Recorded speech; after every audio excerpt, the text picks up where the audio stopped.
This is Florida Frontiers. Journalist Mabel Norris Reese is finally getting the recognition she deserves. Holly Baker has this report. Mabel Norris Reese was the owner and editor of the Mount Dora Topic newspaper in Lake County, Florida from the 1940s until the early 1960s. She was also a civil rights activist who used her typewriter to battle the injustice she saw taking place in Florida at the time.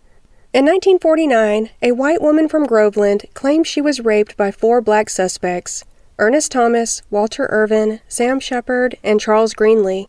The men came to be known as the Groveland Four. Within hours of the accusations, the Ku Klux Klan burned down black homes and chased hundreds of people out of Groveland. 3 of the Groveland Four were arrested, while one, Ernest Thomas, was killed by an angry mob. When Mabel Norris Reese reported on the case, little did she know that doing her job as a journalist would put her life in danger. Florida native Gary McKechnie is a writer, speaker, and founder of the Mabel Norris Reese Tribute Fund. He told me more about Mabel Norris Reese and the Groveland Four case. Sheriff Willis McCall, who was a racist, sociopathic sheriff here in Lake County for 28 years, he rounds up 4 black guys. He rounds up 3 black guys. One of them, they have a 1,000-person posse made up of Klansmen, and they find this guy up around Gainesville, and they just blow him away. So he never stands trial. He was just implicated in this rape. The 3 others, they take to the Lake County Courthouse in Tavares. What they had was this cinder block room down in the basement, and there was a pipe that ran overhead. They would handcuff them to pipes overhead, and they'd break bottles at their feet so they couldn't rest their feet on the ground, and they'd just be hanging there. Willis McCall's deputies would take turns beating the hell out of these guys, knocking their teeth out, fracturing their skulls, and just trying to beat confessions out of them. In 1951, Sheriff Willis McCall was transporting Sam Shepard and Walter Irvin from the Rayford State Prison back to the Lake County Jail when he claimed to have a flat tire. Alone with the 2 handcuffed prisoners, Sheriff McCall drove down a dirt road near Umatilla, Florida. He drew his pistol and shot each prisoner 3 times. Sam Shepard was killed instantly, and Walter Irvin survived by playing dead. The next day, Walter Irvin told FBI agents and reporter Mabel Norris Reese that the shooting was unprovoked. The more Mabel Norris Reese learned about the case of the Groveland Four, the more she began to question the account of Sheriff Willis McCall, who she once supported. Back to Mabel Norris Reese, who for a couple of years has been banging the drum. Sheriff McCall is a good guy. He's an upstanding citizen. All of a sudden, she's starting to realize his story can't be believed. There's something wrong here. Things aren't adding up.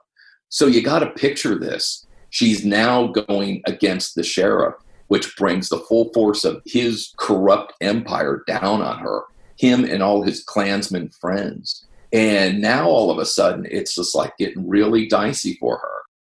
Through the 1950s, Mabel Norris Reese courageously and repeatedly went up against Sheriff Willis McCall and the Ku Klux Klan in the Mount Dora Topic, putting her life at risk.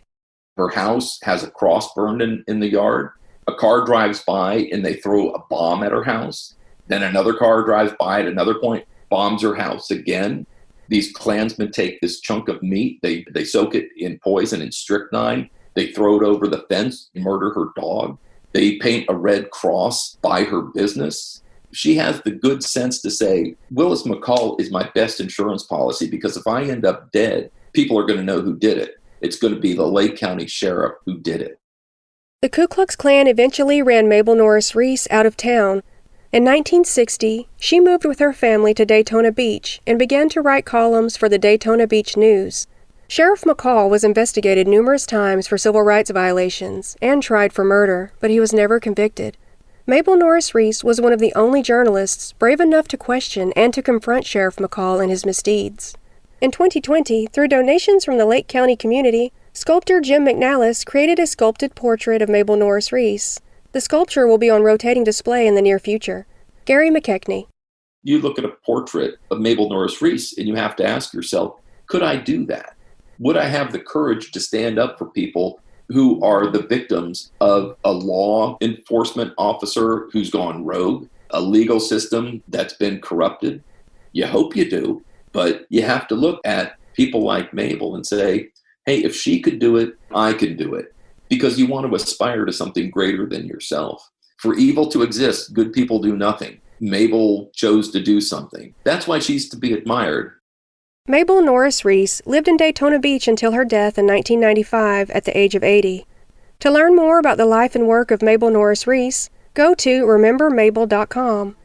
In 2019, Governor Ron DeSantis pardoned the Groveland Four with unanimous Executive Clemency Board approval. For Florida Frontiers, I'm Holly Baker, Public History Coordinator for the Florida Historical Society and manager of the Brevard Museum of History and Natural Science in Cocoa. You've been listening to Florida Frontiers, the weekly radio magazine of the Florida Historical Society.